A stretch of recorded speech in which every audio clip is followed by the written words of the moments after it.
Pada 15 Agustus 2011, Google membeli Motorola Mobility dengan harga 12,5 billion dolar atau 200 triliun dengan uang cash. Melalui akuisisi tersebut, Google berhasil mendapatkan lebih dari 20.000 paten. Namun, baru 3 tahun berselang sejak Google membeli, Google kembali menjual Motorola Mobility kepada Lenovo dengan harga 2,9 billion dolar atau 46,6 triliun. Padahal tadi belinya di harga yang jauh lebih tinggi, 200 triliun. Tapi jualnya cuma 46,6 triliun dan mereka rugi 153,4 triliun. Jadi, apakah manajemen itu salah langkah dan menyebabkan Google mengalami kerugian yang besar? Yuk kita bahas pada video kali ini.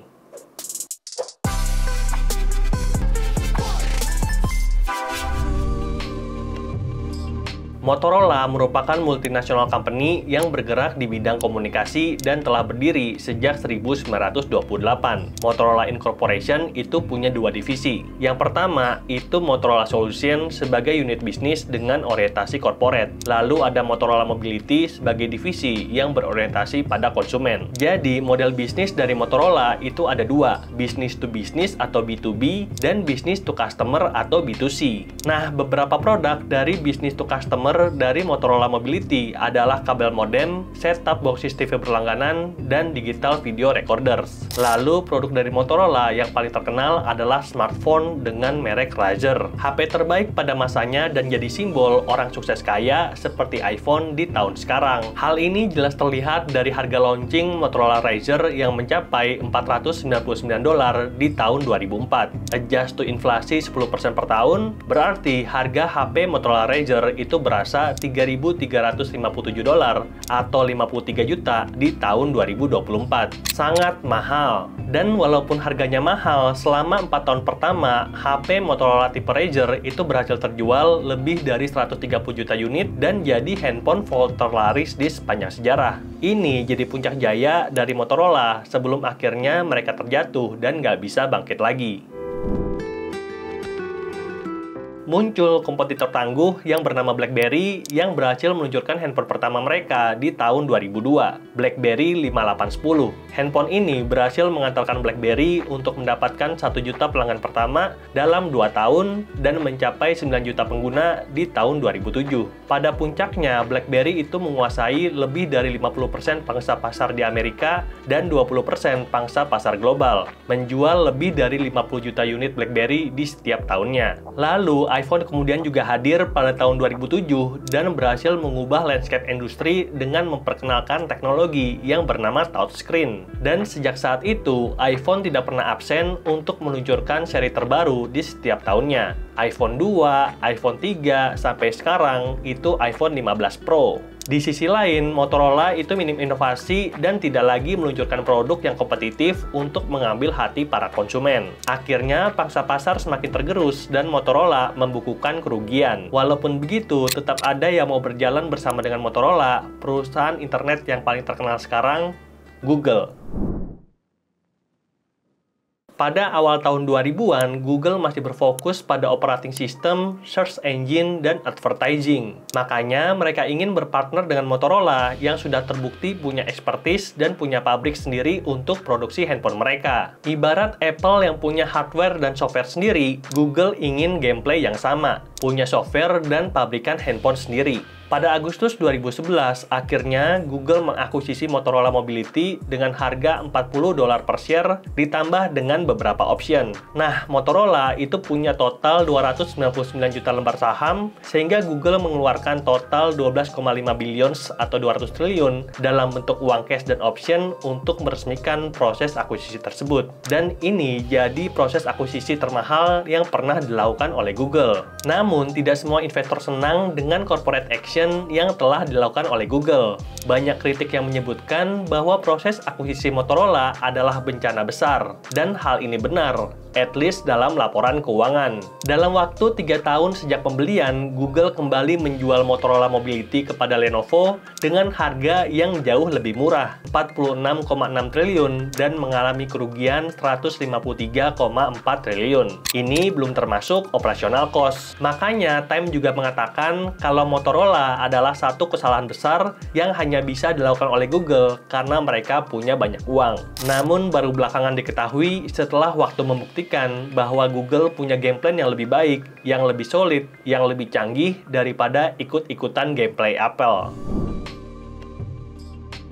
Ada pihak yang menyebutkan kalau Motorola merupakan akuisisi terbaik yang pernah dilakukan oleh Google. Statement ini debatable dan sangat susah dipercaya karena kita bersama tahu kalau Motorola itu sudah ketinggalan zaman dan tidak lagi kompetitif. Ibarat Nokia yang zaman dulu terkenal dan sekarang sudah nggak ada nama. Banyak akuisisi yang dilakukan oleh Google yang terlihat jauh lebih berhasil seperti YouTube di tahun 2005, DoubleClick di 2007, atau mungkin Android yang sekarang jadi sistem operasi paling populer serta digunakan oleh lebih dari 3 miliar orang. Dan diakuisisi dengan harga cuma $50 juta atau 800 miliar. Jauh lebih murah daripada Motorola. Tapi ternyata Motorola punya andil yang sangat besar untuk membantu Android menjadi sistem operasi yang digunakan oleh banyak handphone di dunia. Untuk kasih perspektif, kita perlu lihat tentang penciptaan Android. Android itu dimulai pada tahun 2003 dan dikembangkan sebagai sistem operasi untuk kamera digital. Lalu, founders menyadari bahwa jagat smartphone itu lebih besar daripada kamera digital, sehingga potensinya akan lebih menguntungkan. Dan pada 2004, proyek ini berubah dan membangun sistem operasi untuk smartphone.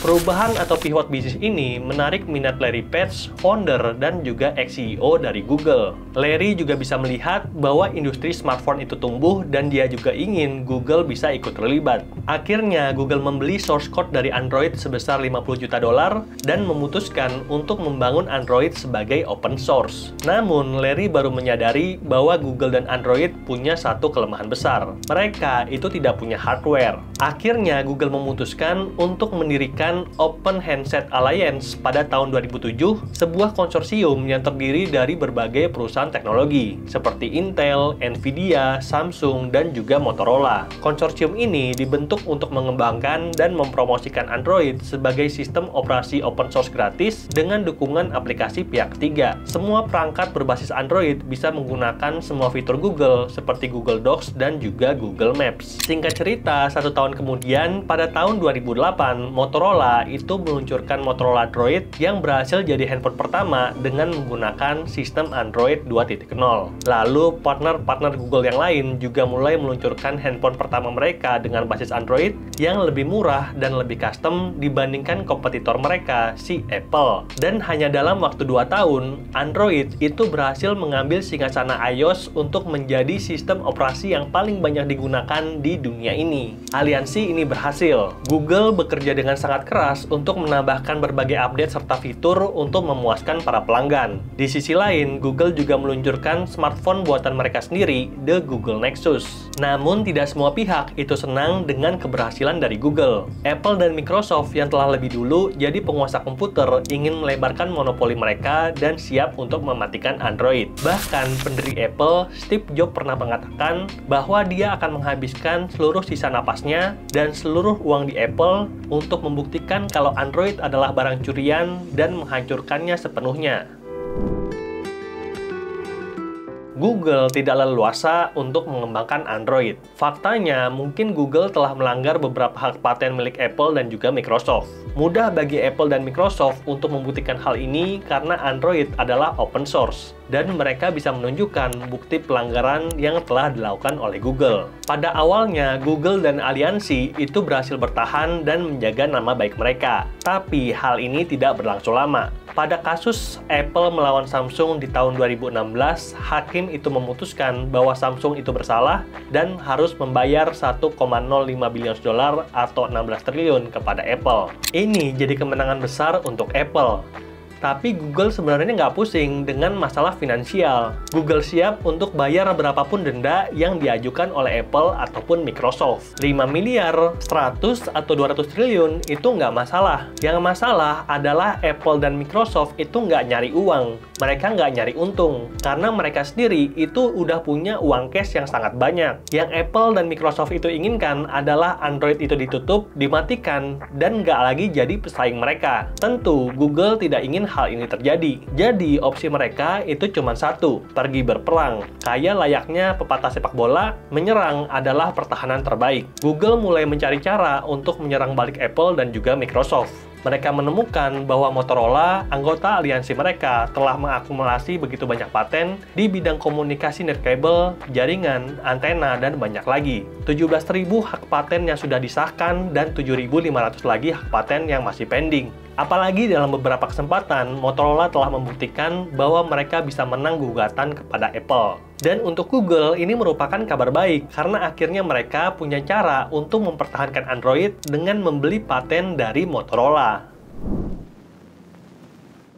Motorola udah paham banget dengan game plan Google dan pada dasarnya mereka mendukung karena mereka itu satu aliansi. Walaupun Motorola memenangkan perkara hukum melawan Apple, bisnis dari Motorola itu sendiri itu mengalami kemunduran dan sulit untuk diselamatkan. Makanya, menjual Motorola Mobility kepada Google jadi salah satu opsi terbaik yang dimiliki oleh Motorola Incorporation. Dan walaupun Motorola itu tahu berapa harga mereka tetap melakukan negosiasi dengan Google. Di satu sisi, Google ingin mengakuisisi dengan harga pasar $20 per share. Namun, Motorola baru ingin menjual kepada Google kalau mereka dapat harga yang premium. Akhirnya diputuskan untuk Google menebus Motorola dengan harga premium $40 per share. Walaupun Google tahu kalau ini itu nggak worth it dan kemahalan, Google tetap setuju dan mengeluarkan $12,5 billion atau 200 triliun untuk menebus Motorola Mobility. Mereka sangat tertarik dengan puluhan ribu paten yang telah dikumpulkan oleh Motorola dan menjadikannya senjata untuk menyerang berbagai lawan termasuk Apple dan Microsoft. Walaupun pada akhirnya 3 tahun kemudian Google tetap menjual yang namanya Motorola Mobility kepada Lenovo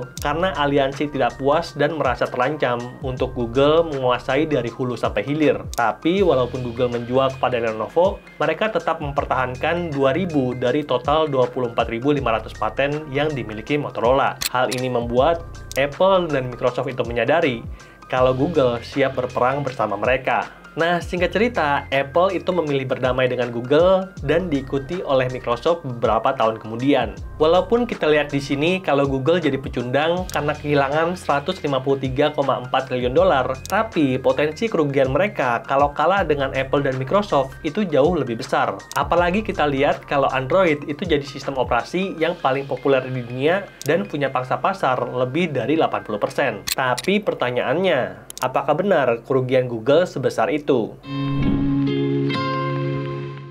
Nah, ketika mengeluarkan uang 200 triliun, Google itu tidak hanya mendapatkan bisnis smartphone, tapi juga bisnis set-top box. Dan Google berhasil menjual bisnis tersebut secara terpisah. Set-top box dijual kepada Aris Group dengan harga $2,35 billion, lalu ditambah tadi penjualan bisnis handphone kepada Lenovo dengan harga $2,9 billion, sehingga total penjualan bisnis yang didapatkan oleh Google adalah 84 triliun. Jadi, ruginya tidak sebesar itu. Apalagi ditambah tax benefit yang didapatkan oleh Google karena membeli Motorola yang sedang merugi. Dia dapat tax benefit itu sekitar $6,6 billion, sehingga total keuntungannya adalah $11,85 billion.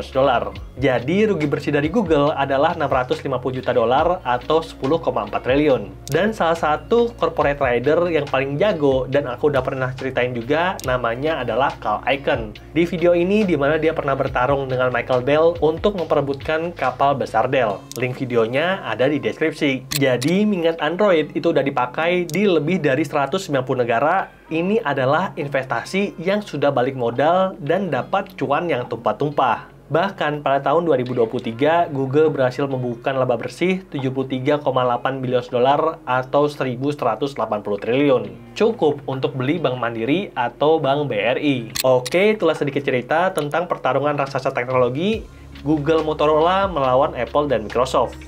Semoga ceritanya bermanfaat, dan kalau kalian ada ide cerita apa, boleh komen di bawah ya. Sampai jumpa di video berikutnya. Bye!